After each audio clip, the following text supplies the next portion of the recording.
bago yan, kain muna kami tanghalian. Kain po muna tayong tanghalian. Kain po tayo. Adobong manok.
Mga kapakners, at nakayari na kami kumain ng tanghalian at nakapagpahinga na rin.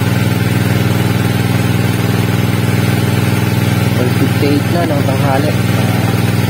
Start na tayo. Tatayo muna namin yung poste tapos mabuhusan. Mga kapakners, at tatayo muna namin itong poste para mabuhusan. Mga kapakner, at nakandot na nga namin yung bakal. Tatali na yan na.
pangalawang posting itatayo. Pangatlong poste hindi pa namin nahukay.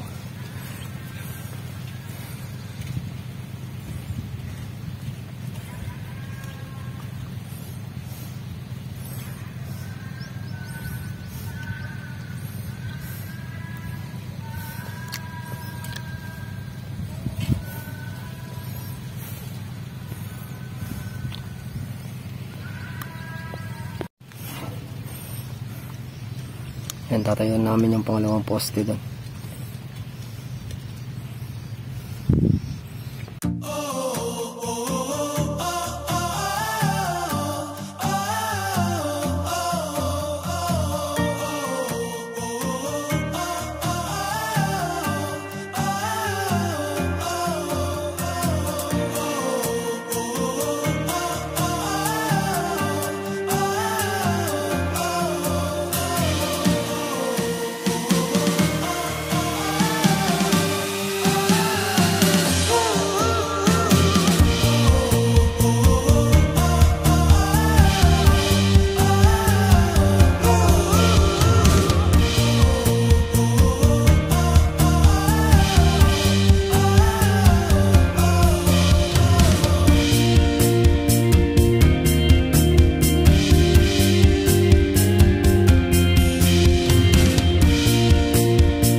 So mga partners, at nakitayo na nga namin yung poste.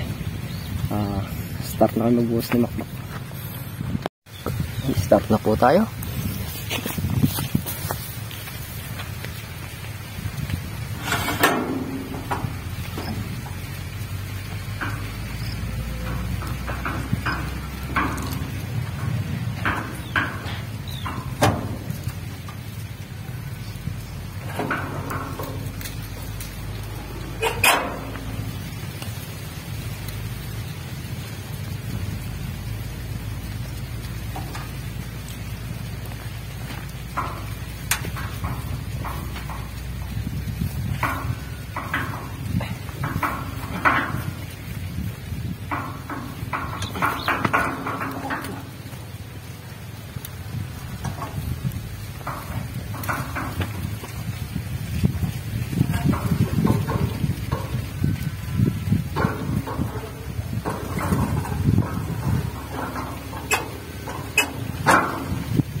partners, dito lang tayo sa pangalawang poste.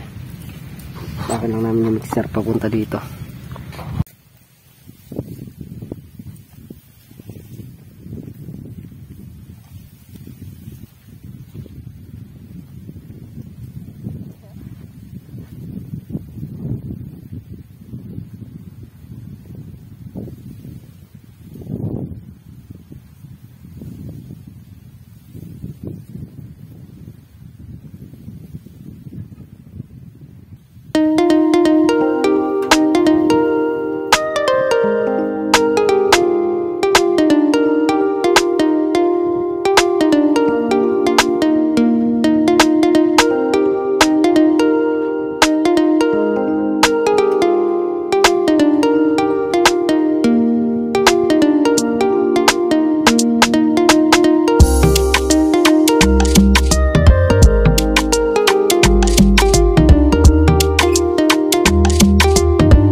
Mga kapakner, dyan na lang yung mixer.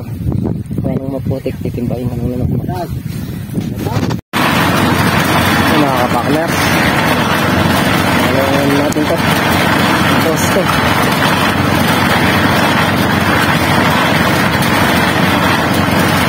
Titimbahin na lang ni Makmak yung pagbubuhos. Kaya nung maputik dito, hindi nagkaroon yung mixer.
Mga kapakner, mayari na ang putingan itong pangalawa. Dito tayo sa pagbuhukay. Mga kapakner, yun naman tayo sa hukayin. Pinatayo lang ni Makmak yung scaffolding para may lilim tayo dun. Tinesting ko, medyo matigas din pala. Hindi nakabot pala ng tubig dun.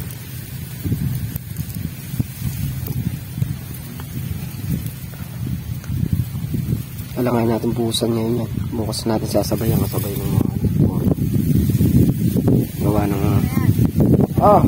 wala pa kaming gamit na nakahakot. Mag-ano na lang kami nito pagkayari. Kaya rin magkukay dyan. Magsako na lang muna kami na magsako para bukas dire-diretso. Tsaka na ako lang yung mixer natin dito. Hindi makakaahon, maputik, wala tayong dadaanan. Bukas na nangyayari niyang bubuhusan yung puting na yun, yun ang uunahin. Pag nabuhusan yung puting na yun, habang binubuhusan namin makmak ng puting na yun, nagpaporma si tayo na real dyan. Baka pananghali pwede na reformahan yun. Mga kapartners, okay na nga tayo dito. Medyo matigas ng lupa dito. Dito gaya ng sa gitna, medyo malambot lang. Ito katulad ng ando sa akin yung saging. Medyo matigas.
Yung mga kapartners, nagkamali tayo ng hinala dito.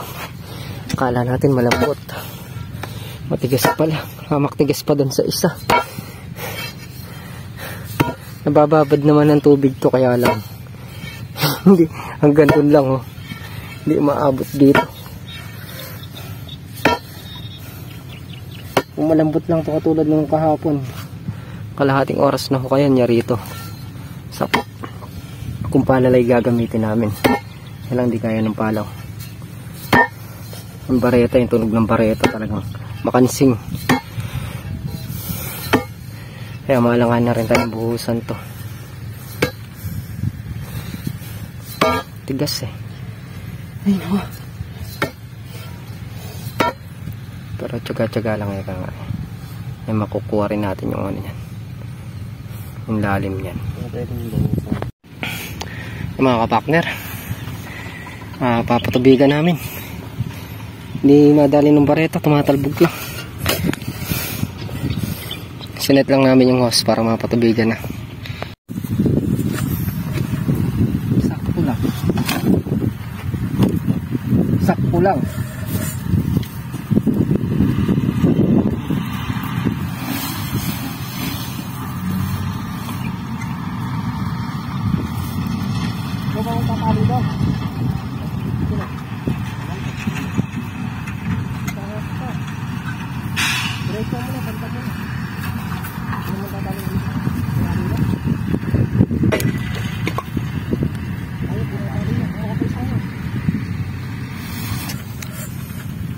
Try natin sabayan hukayin mga kapartner.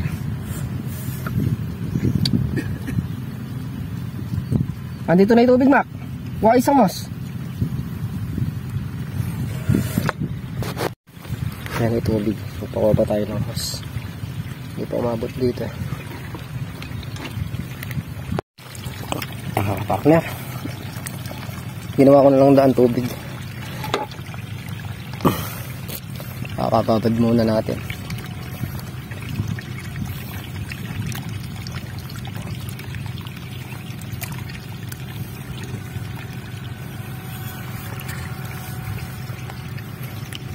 Try kong hukayin. Yung mga kapakner, at natubigan na namin. Bali hindi siya mahuhukay ngayon, gawa ng matigas pa talaga. Hayaan lang natin nakababa dyan. Makihisra mo dun.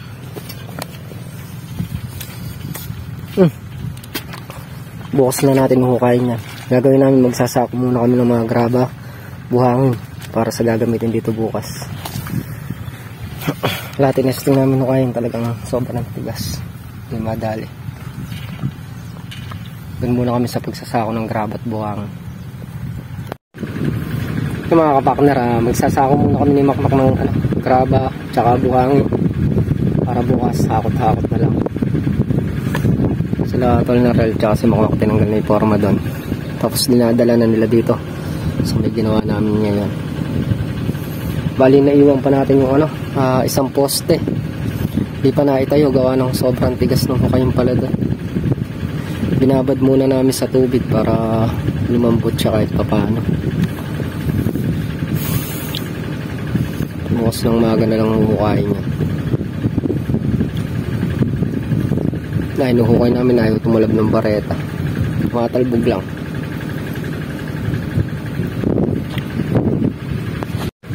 Mga kapakner, at magsasako muna kaming graba.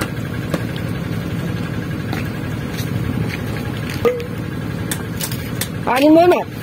Dadagin mo sa gilid. Naiinitan yung karang.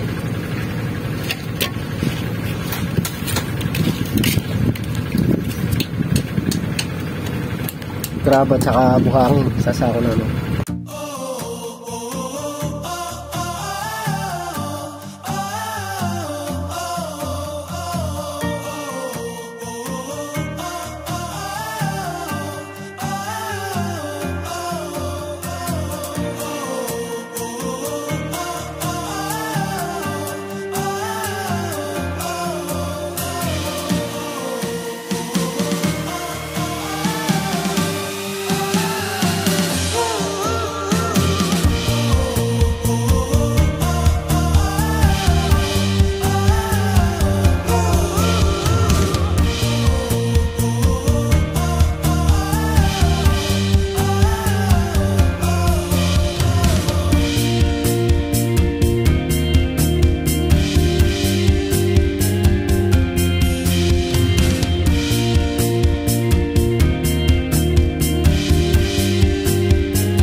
Mga kapakners, at konti na lang sasako namin ni Makmak, mga 10 sako.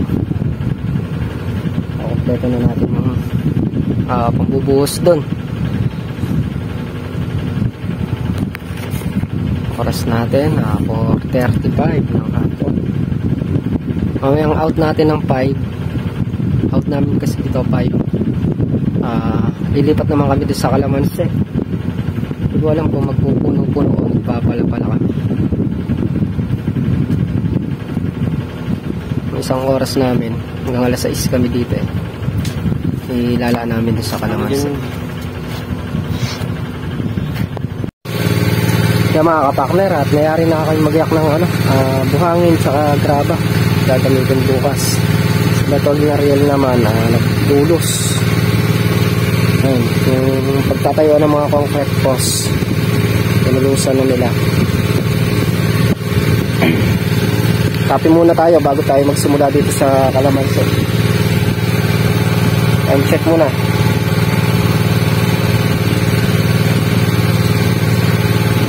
Oras natin is 4:58 ng hapon, mga kapakners. Coffee break muna, coffee break. At yan mga kapakner, at nakapag-drink na tayo ng kape. Kakape lang muna tayo bago tayo magsimula dun. Ayan na. Yung madamo na yan, yung natatanaw nyo na yan. Yan yung aming dadamuhin. Araw-araw, ganito na gagawin namin. Yung pag-out namin dito, yung isang oras, ilalaan namin dito sa Kalamansi. para mabawasan yung trabaho dito sa sa lane farm. Hindi pa rin tapos magpatubig si Katrops, gawa nga ng hindaan ng kalamansi nasarahan.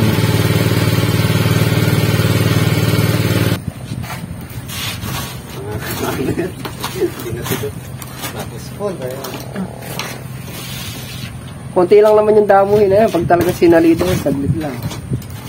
Bilog ba? Bilog mak. Para si bilog Baklasin lang natin yung Robin para maipasok na. Sana? Bilog, basic lang.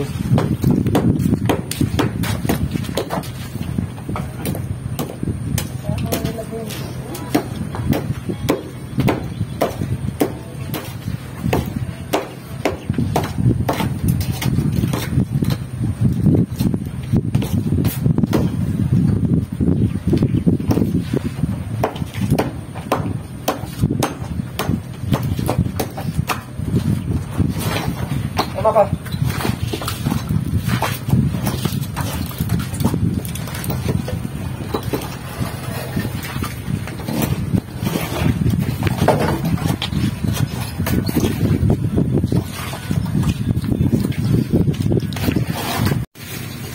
Yung mga kapakner tingin na nga kami 5:30 na ng hapon. Bukas naman ulit. A few moments later. Yung mga kapakner dito na kami sa bahay. Bali yun nga pinagawa namin ngayong araw nabuhusan namin yung dalawang poste. Yung pinaka yung pinaka tawag nito, pinaka puting. Tapos nakapagsako kami ng mga buhangin tsaka graba. Medyo nagtagal tayo sa pagbubuhos gawa ng hinakot lang namin ni Makmak ng mano-mano. Hindi makaraan yung motor doon sa may gilid ng kalamansi gawa nung nagpatubig si Katrops. Umabaw yung gulong namin. Tapos hindi rin tayo nakapagtabas ng kalamansi. Bukas na lang siguro ng hapon. Gawa ng rin. Tawag na rin. Pagod na rin. Bukas na lang tayo mag-aasikaso doon sa kalamansi. At yung mga kapakner muli, thank you po sa patuloy niyong suporta. Hanggang dito na lang kami simpleng video. Ingat po kayo. God bless. Bye bye.